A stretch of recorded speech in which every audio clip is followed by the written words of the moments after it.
Hello again, Lockpicking Paul, and this is another in the series of great beginners locks. This time, a great beginners Dimple lock. This is a MulTLock Garrison, which is a 7-pin, lots of spool pins in here, producing wonderful, crisp, clicky feedback with really deep false sets.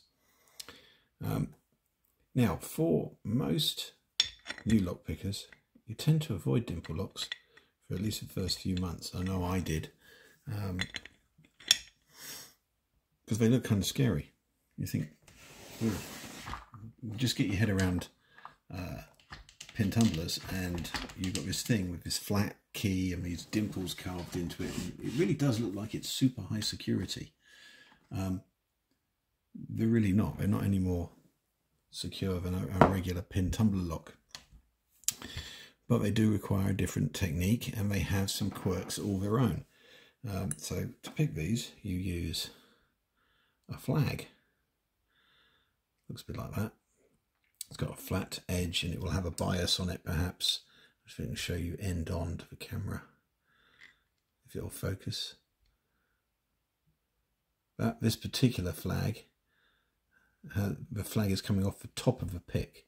So, and what you do is you rotate these to push down on the dimple. So you put it in one side of the lock or the other, and then you'll rotate. In this case, I'm going to rotate it down like that to push down the pin. So I'm going to pick it from the left-hand side of the pins down this firm edge here, which sort of allows me to support the pick. In terms of tensioning, you can use a Z-wrench like this. They just go in the lock like so. I'm actually not a fan of these. For whatever reason, I've picked locks with them. They work okay, but I've got a real favourite, which is this nasty piece of bent metal that came in my first cheap Chinese lockpicking kit. And it works an absolute treat for dimple locks. Just wedges in there between the warding. I can stick my hand like this, hold it, put my thumb on it, and vary the tension just with my thumb tip, and that works an absolute treat. So, don't, if you're looking at dimple gear, with tensioning, anything goes. If it works, it works. Feel free to use it. Now, in terms of quirks with these things, they really are a mixed bag when it comes to tension. I've got a couple of MulTLocks that literally don't want any tension at all. If you rest your finger on it, it's almost too much. And if you lighten up, and eventually a pin will set. I've got others where you have to crank this thing around. It's got a really hefty bend in it. Every lock appears to be different, and you're just going to have to experiment to see which one works. The other good thing about these locks is that they are as cheap as chips. MulTLock Garrisons are absolutely everywhere. They've been around for a long time, exceptionally well made. And you can find them on eBay bundles. There'll be one or two thrown in with a bundle of locks. And that's probably the best way to get hold of a cheap one. There are lots of different flavours of them, and you've got to be slightly careful. I've got things like this, which is an old Garrison. This hasn't got any spools in it. It's all standard pins, and it needs nearly no tension. It's a mare to pick. I've got pin-in-pin versions, interactives. Stay away from those, especially if it's your first outing with a dimple lock. Otherwise, you'll be spending a lot of time feeling sorry for yourself. But you'll know when you have those things because they're highly sought after, and the bidding on those tends to sort of fly up. So they're not easily had for no money. So what I think we'll do is we'll have a little pick of this and see how we get on. So sorry, something I forgot to mention. This is quite important: the direction of picking and the direction of tensioning. With dimple locks, when you've got spools in them, if I'm going to pick from the left-hand side, rotating right, I need to tension against the direction I'm picking in.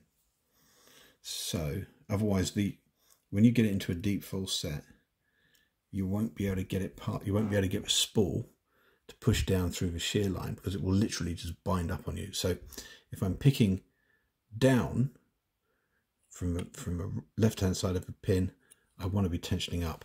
If I want to pick the other side, from this side of a lock, right-hand side of a lock, then I need to be tensioning down, like that. Right, it's simply because those spools will jam up if you don't do that. Sometimes you've got no choice. If the Dimple lock's in a padlock and you can only tension in one direction, that's going to, and then you can only pick in one direction, that's going to be a bit of a pain, and it requires you to take your time. And it might be that you won't get it open, but I do know some people who specialise in these things, and it's just practice and time. But the rule is tension in the opposite direction to sort of where you're picking, and it'll make it life a lot easier. Right, I'm going to have a go at picking this. Let's see if we can get into it. They give really fantastic feedback if you get the tension just so. Oh, come on. I'm going to try it. I want to make sure the camera's on the lock.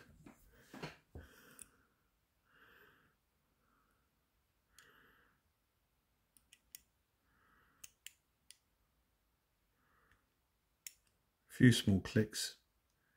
Nothing to write home about yet. Right, small false set. It's still obscuring the camera. I wonder if that'll make any easier.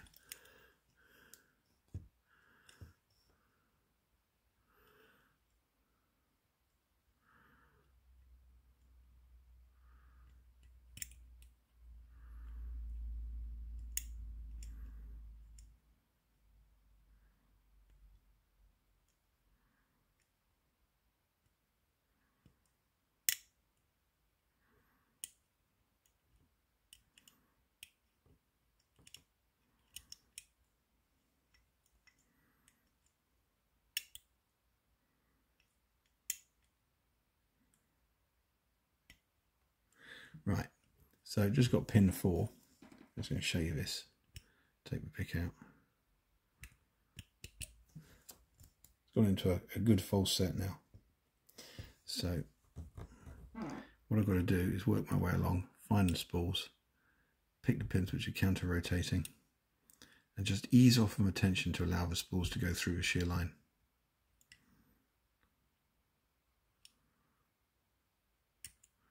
Oh, that was a deep one.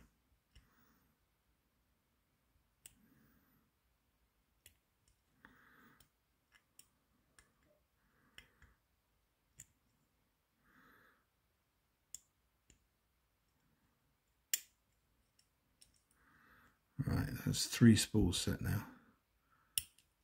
4.